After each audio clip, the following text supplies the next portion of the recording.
네, 부처님, 부처님의 일생 이제 3회밖에 안 남았습니다. 녹양원으로 이제 가시는 거죠. 녹양원으로.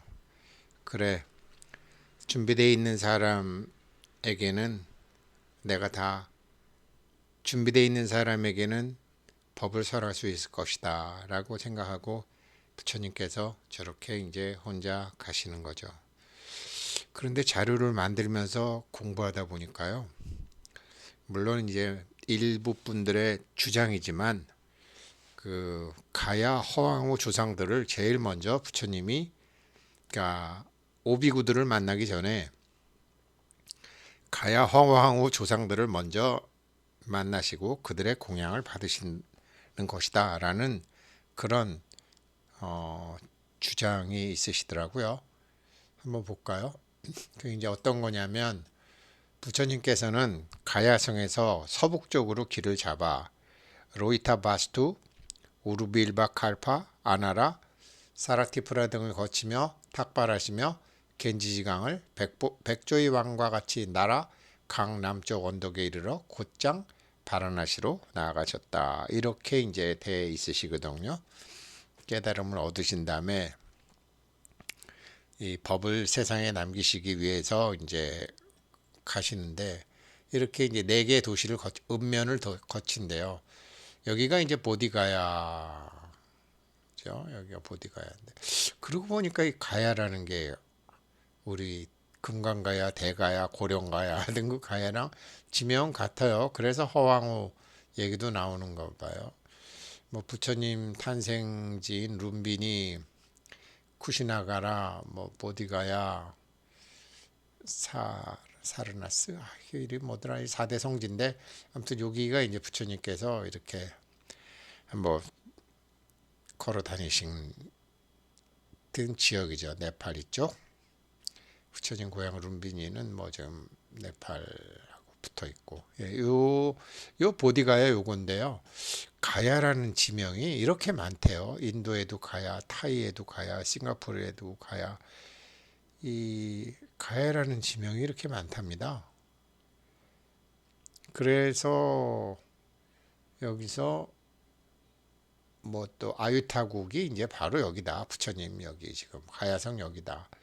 이쪽이다. 그래서 이렇게 해서 뭐 왔다는 소리도 있고 육로보다는 해로가 맞겠죠. 뭐 아무튼 그러면서 이제 허황후 얘기가 자료를 찾다가 보니까 인도의 가야성을 찾다 보니까 나오더라고요. 그래서 아 이런 게 참 많구나. 가야라는 것이 이제 인도의 말인가 보다. 이제 신라도 이제 뭐 그런 말, 신라라는 것도 그렇죠. 그렇게 돼 있죠. 소리로만 볼 때는 한자로 바꾸면 여러 가지 뜻도 있고 또 이제 그 흉노족의 후예인 왕망이 세운 나라 그 김유신 장군의 조상이라고 한 그 뭐야 아유 그 사람들이 저기 신나라를 세웠었죠.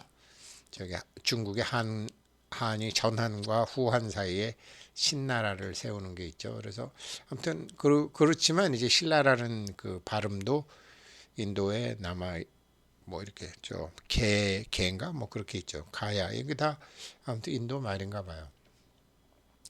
그래서 이제 부처님이 그 가시던 그 지역 그 가야성에는 지금 이렇게 황성예토처럼 이렇게 돼 있나 봐요. 흔적이 이렇게 돼. 그래서 이제 요게 111 장면이에요. 이제 나가상 화관을 다 썼죠. 그러니까 용왕 수다를 사나가 이제 남성 용왕과 여성 용왕, 그러니까 용왕들과 용녀들을 그냥 전부 해서 부처님한테 법문을 듣는 게 아니라 공양을 올리는 거죠. 공양을 뭐 하나씩 용녀들이 뭘 하나씩 들고 있어요. 부처님께 공양을 올리는 용왕들. 부처님께 공양을 올리는 용왕들.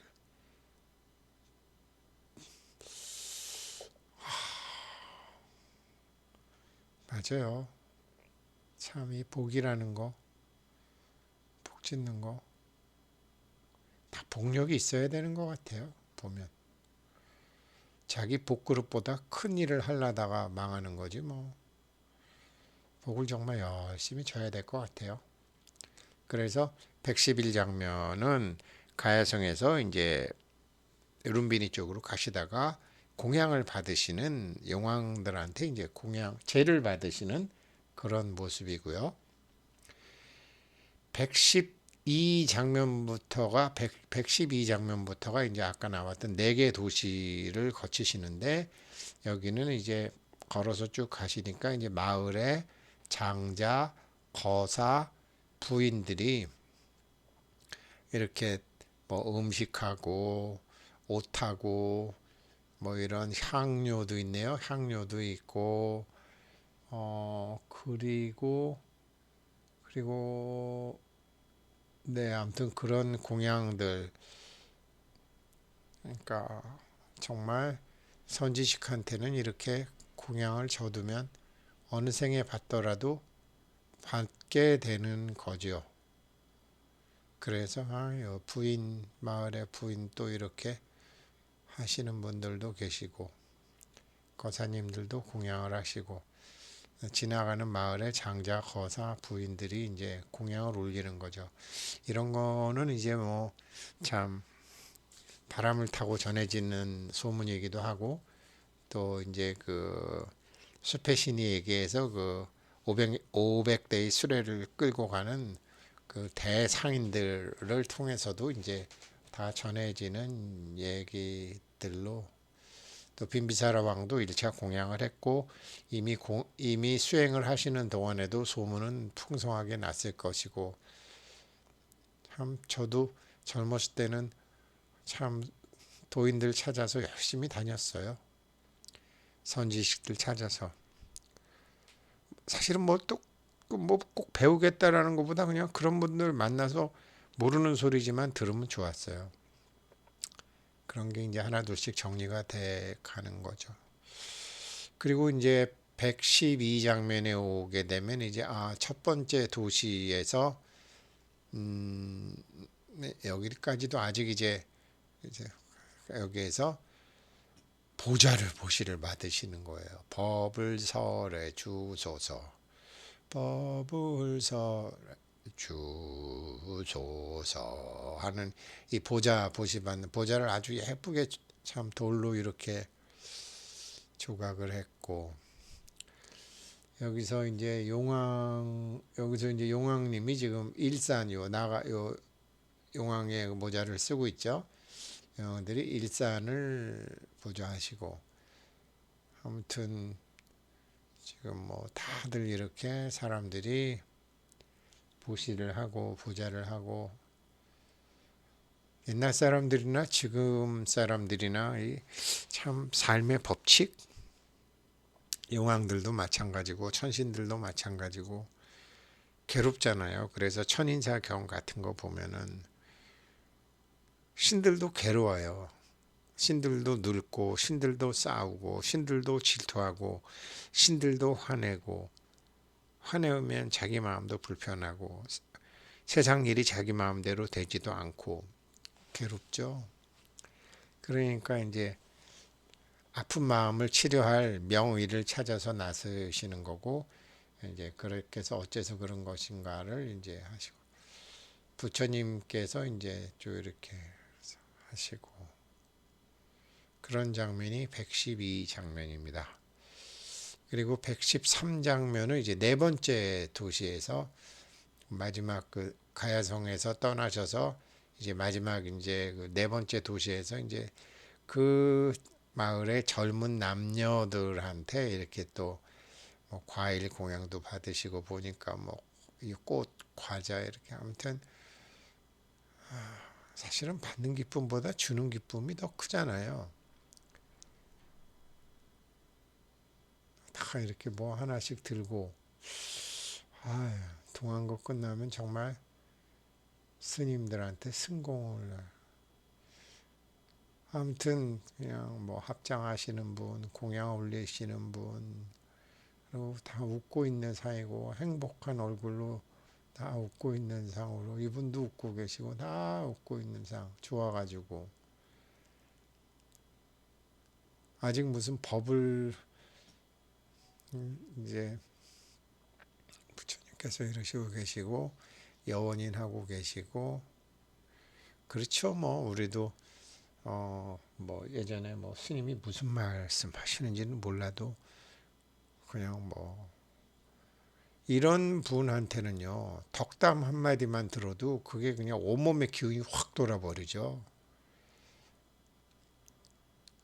그러니까 이 왜 그러냐면 이제 이런 공양을 하시고요. 공양을 하고 이분들이 축원 한마디를 하잖아요.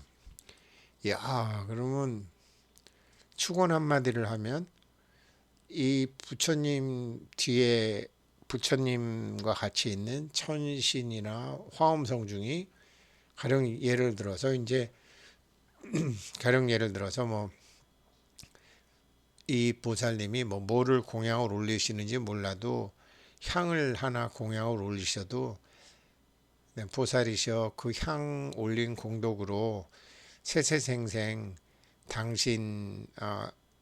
당신에게는 그렇게 참 좋은 향기로 많은 사람들의 추앙을 받을 것입니다. 그러면은 부처님이 말한 그대로 이 사람이 향 하나 올린 공덕으로 뭐 이 사람만 보면 기분이 좋고 아무튼 이 사람 근처에만 있어도 사람이 행복해지는 그런 향기 나는 인생으로 되는 거죠.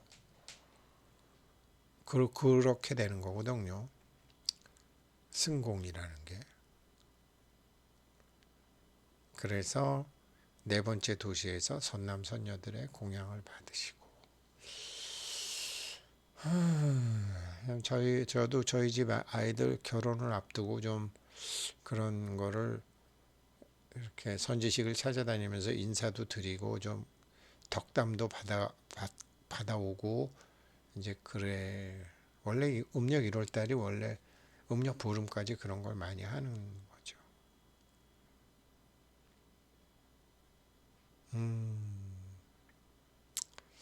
젊었을 때 이런 걸 좀 많이 했었어야 되는데. 네, 아무튼 그런 장면이고요. 그 다음에 이제 114, 이게 114, 제가 114, 113, 112, 111. 111은 용왕한테, 112부터 이제 마을 장자, 그 다음에 첫 번째 도시하고 네 번째 도시가 이제 네 번째 도시가 그 보르부드르에 나와 있어요. 지금 아직 이제 본격적인 법문은 안 하시는 건데 이래 가지고 이제 부처님께서 처음에 깨달으시고 나서 고민한 거는 뭐냐면 야 이거 내가 알게 된 거를 사람들한테 얘기하면 사람들이 믿을 수 있나? 부처님이 깨달으신 게 뭔지 아세요? 요즘 애들이 하는 메타버스 세상이에요. 왜 얼마 전에 우리나라 초등학생애가 메타버스 게임으로 뭐 1200만 원인가 뭐 2000 몇만 원인가 벌어가지고 엄마 통장 번호 물어봐서 왜 그러냐 그래. 엄마가 놀랬다는 거 아니에요. 얘가 뭐 해킹했는 줄 알고 맨날 컴퓨터 앞에 앉아 있더니 알고 보니까 무슨 로블록스에서 무슨 게임 얘가 뭐 만들어 갖고 2천만 원인가 벌었다는 거 아니에요. 엄마는 전혀 이해 못하는 거죠. 도대체 뭔 소린지. 그 메타버스라는 게 뭐예요? 가상의 세계잖아요. 그 아이는 소위 현실 세계잖아요. 알고 그렇게 이제 사람들은 자기네들이 몸이 현실 세계, 메타버스의 세계는 가상 세계 이렇게 알고 있잖아요. 그런데 부처님이 그 엄마는 지금 아이가 돈을 벌어 왔다는데 보니까 합법인데 이게 뭔지를 모르는 거 아니에요. 그런 것처럼 부처님이 깨달으신 거는 지금 우리가 현실이라고 얘기하고 있는 건 가상 세계.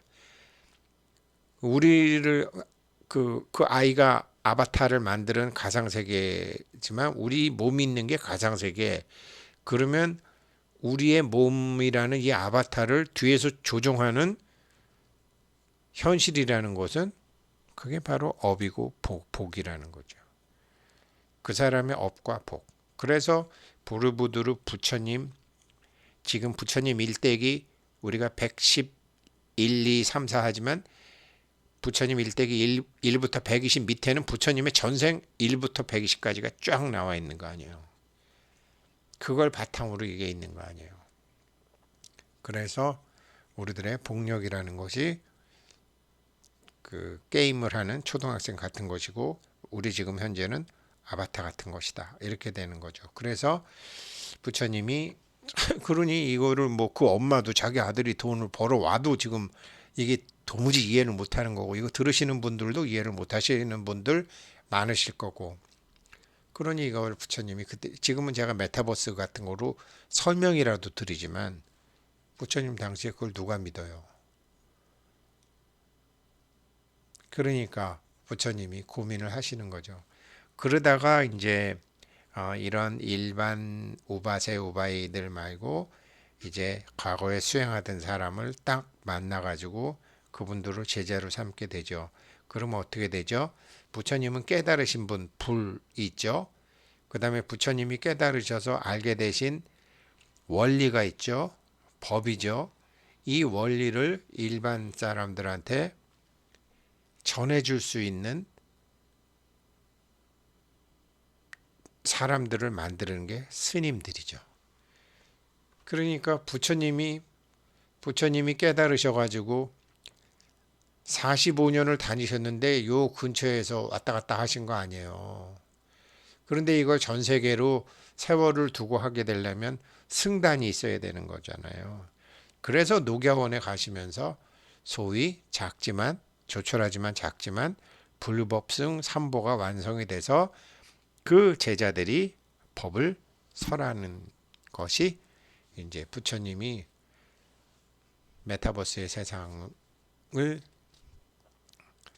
세상의 진실을 이제 알으시고 이제 말씀을 못 하셨던 고민이죠. 그런데 지금 대부분의 불자들보다 차라리 저기 이 가상세계 현실을 굉장히 활용을 잘하고 있는 지금의 소위 알파 세대라고 하고 있는 그 10살, 15살 정도 되는 아이들이 우리 나이 됐을 때는 완전히 부처님 말씀대로 세상이 굴러가고 있을 것이다. 과학이 발달되면서 다른 종교는 자꾸 그 허구성과 인위적인 조작이 드러나는데, 과학이 발달하면서 불교는 점점 현실 생활에 써먹을 수 있는 것들이 굉장히 많이 나온다라는 거죠.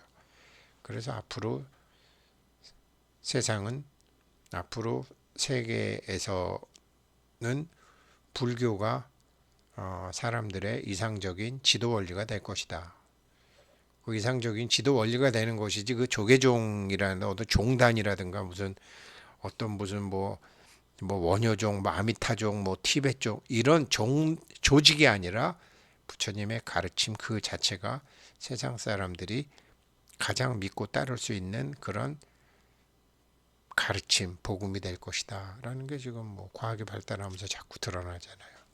그러나 그것은 지금처럼 이렇게 막 급격히 과학이 발달하니까 되는 것이지, 지금 뭐 메타버스 얘기 지금 나이 50, 60 먹은 사람들 이해 못 하는데, 저 뭐 전기도 없고 컴퓨터도 없는, 아직 없는 아프리카나 다른 데 가서 이거 얘기해 보세요. 미친놈이라 그러지.